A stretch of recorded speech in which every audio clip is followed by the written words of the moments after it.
Hey, this is Aditya, co-founder of Accorian. It's good to meet all of you virtually through LinkedIn. So, there have been certain pertinent topics that a lot of folks have been asking me in 2025. A big question has been around third-party risk management, right? Now, third-party risk management, as most of you know, is very complex, but there's an entire new element to it which comes because of software supply chain and its security, and that's what I want to talk about. So, why are we talking about this today?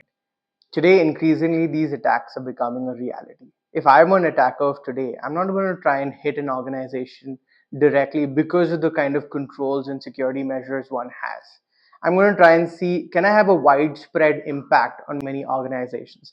That is where software supply chain has become such an important aspect of security, right? Because with one attack or one vulnerability, you can essentially affect dozens or even hundreds of organizations around the world. Take the example of the colonial pipeline issue, or what happened with Log4j, or the entire issue associated to a Linux developer who is managing a very old package that was being utilized by thousands of software today, right? All of these could be issues either because it's a backdoor left by a third party or by a malicious actor, or it could be somebody who's not coded it so well, or frankly, it could also be just a situation wherein someone has used a very outdated library, right? Every time you install or just do an install npm, you're actually bringing in third party code that's been written by somebody else, a library that's managed by somebody else that is maybe out of date or may not be very securely configured or written, which just brings about a lot of vulnerabilities into your network. Today, modern applications, as you know, only have about 10 to 15% of your own code. Majority of it is either open source or code that's being written by somebody else or calling in library by somebody else's written. And all of these truly become the issues of today. And that is why looking at software supply chain and its security is so important, right?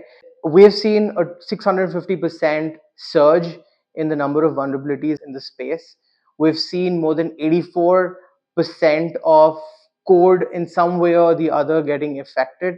And I foresee that a majority of the folks who are listening to this video, right, will be impacted by this particular issue or have already been impacted by this issue. If I were to take a real world scenario, right, you could affect an organization with this vulnerability in three ways, right?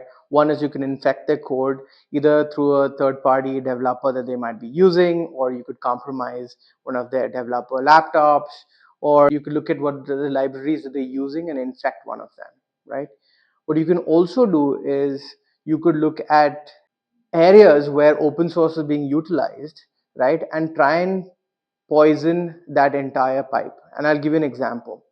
Homebrew is a very popular package that's used by most of us, the folks on Mac.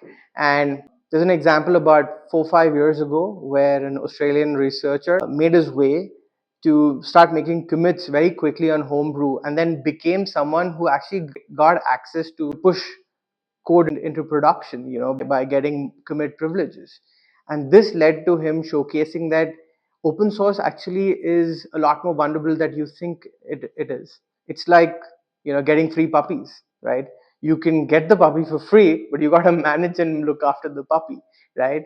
Similarly, if you look at third party applications and code, even though they might be writing it and a lot of organizations might think it's a shared responsibility where they're going to manage the security, but if you're working with a third party developer or you're buying software and then building on top of it, a lot of responsibility lies on you to ensure that the packages and libraries that are being used are secure, are up to date, and don't have any vulnerabilities, thus ensuring that you don't get impacted by any of those widespread attacks that we all read about.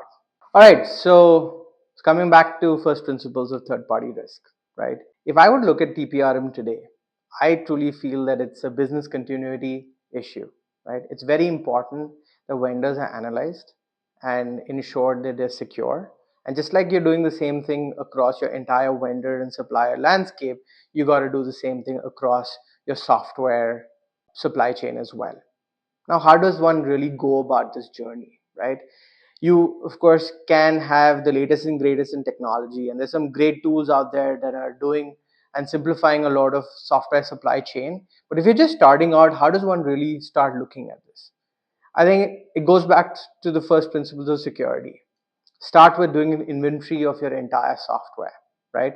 Whether it's written by you, whether it's a third party, start creating something known as an SBOM, or software bill of materials.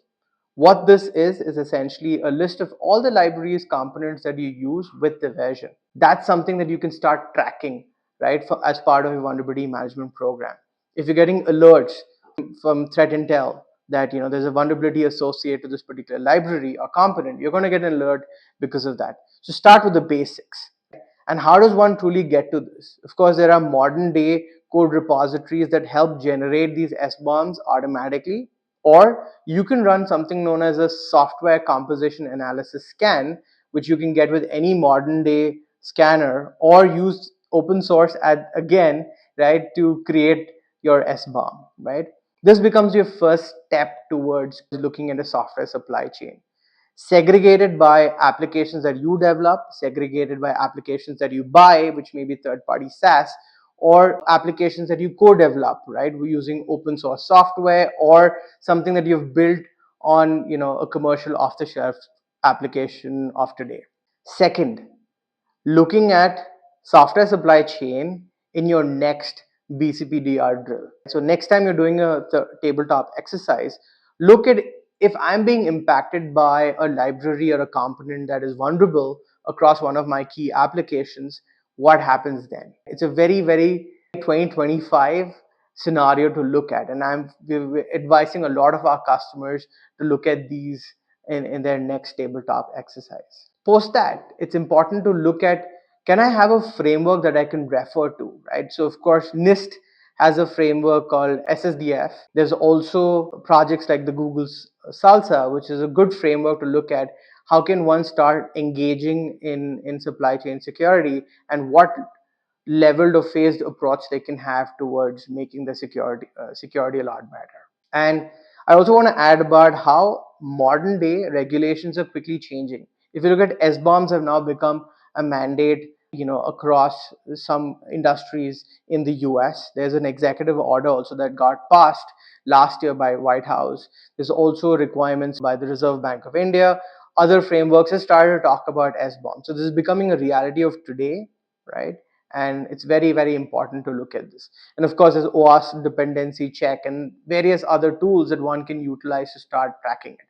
At the end of the day, just to summarize, like I said, start with a simple inventory, start tracking, start understanding what are the libraries and components, what versions are being utilized, and start correlating it with some of the threat intelligence feed that you might be getting to understand if they are vulnerable components or not, and then put a mitigation strategy towards how fast you need to close some of these issues, especially if these are public applications or public domain. After that, looking at frameworks like the Google Salsa or the NIST SSDF as benchmarks to start looking at, going down this path in a more formal and phased approach. Generative AI, how can I not talk about that? So as you start using more Gen AI tools, you are going to call a lot of third-party libraries. You're going to use a lot of third-party components. It's important to know what components are being utilized there as well, right? So start creating SBOMs there, right? Now the big question is, that application or that software or that component is owned by a third party. It's their responsibility, right? Or they're not going to give me the SBOM. In some cases, you may not get it, but in a lot of cases, you'd be able to add that layer of mitigation by having very strong contractual language mentioned in your contract, and truly holding these software vendors through a protection level agreement or a PLA to ensure that they're securing their code and all the libraries are up to date, or there are SLAs that are being managed to ensure that these vulnerabilities have been mitigated, right? So coming back to the Gen AI example that I spoke, a lot of the modern day, as we see the gold rush towards adopting AI, operationalizing our tool, we're going to use a lot of third-party LLMs and third-party tools. It's very important to see where are these, what libraries are being used, because you never know, that may be using a library that may be a potential backdoor. It might have vulnerable components that could lead to biases. It could lead to leakage of data. So rather than it being, something that you're going to adopt for the future, it could actually be taking you a couple of steps behind, because you're opening up yourself up to new threats. So the bottom line is, code poisoning is going to happen. You could very well have vulnerable components in code that you're using, or libraries that are out of date. How do you start going down this path? Simple. Create or start implementing an SBOM strategy, run your SCA scans, look at frameworks to start strengthening, once you've got your basics in place, right? And remember that these issues are going to exist across various types of applications, whether it's been written by a third-party developer, where they may have left a backdoor on purpose or forgotten about it, or a badly written library. It doesn't matter who's done it. The responsibility of your code and application is still yours, and you need to ensure that it's secure, right? With that thought, I'm going to conclude. I'd love to know more about what are your thoughts. How would you like me to dwell more into this topic? Would you like references or any data points that I can share with you in order for you to explore this path going forward? Thank you.